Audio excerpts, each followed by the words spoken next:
Regional leaders, government representatives, heads of multilateral agencies, members of the diplomatic corps and development partners have gathered for the Africa Summit of the Future dialogue with the theme, The Africa We Want and the United Nations We Need.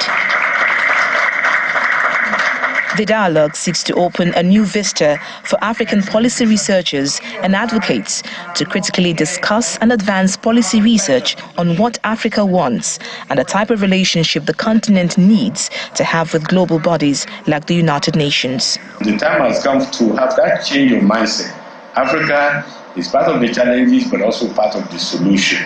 And in any case, if you look at the Charter of the United Nations, it says we the peoples of the United Nations. They say we the government. Yes, intergovernmental relations are the key of the operation of the UN, but the Charter emphasizes an organization of we the peoples of the United Nations. Security of the region is pertinent on the minds of participants here, and speakers propose operationalization of the Africa Standby Force to serve as a signal to the world that Africa is ready to intervene in her affairs. This order must be legitimate, must be pro-African, must be equitable, must be inclusive, and must be owned by the global South. And I'm sure you know what I'm talking about, the reform of the United Nations Security Council. That is the UN we need, not a paralyzed UN Security Council. The chief of the government of the Federation, Mr. George Akume, represented President Bola Tinubu at the event and his piece on the approach of the government to the security challenges in the continent.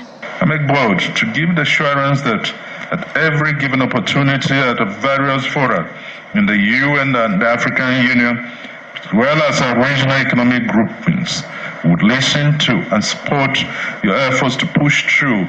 We're making every peaceful effort under my chairmanship and the authority of the heads of state and government of ECOWAS to negotiate a peaceful return of democratic governance and membership of the organization by the affected ECOWAS member states within the shortest possible time. Africa's vast growing youth population and the need to foster economic growth through development bodies like the Africa Development Bank and other development partners to create jobs and improve the livelihoods for Africans was also highlighted. There is also the call to give the youth a seat at the table. My message today is really a call to action, to remind us that even as we deliberate, even as we bring forward recommendations on behalf of young people, that we include them in the conversation.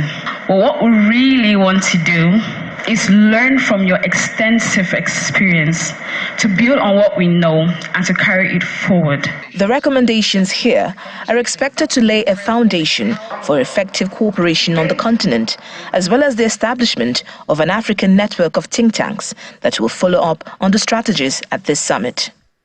Victoria Longjohn for Channels Television News.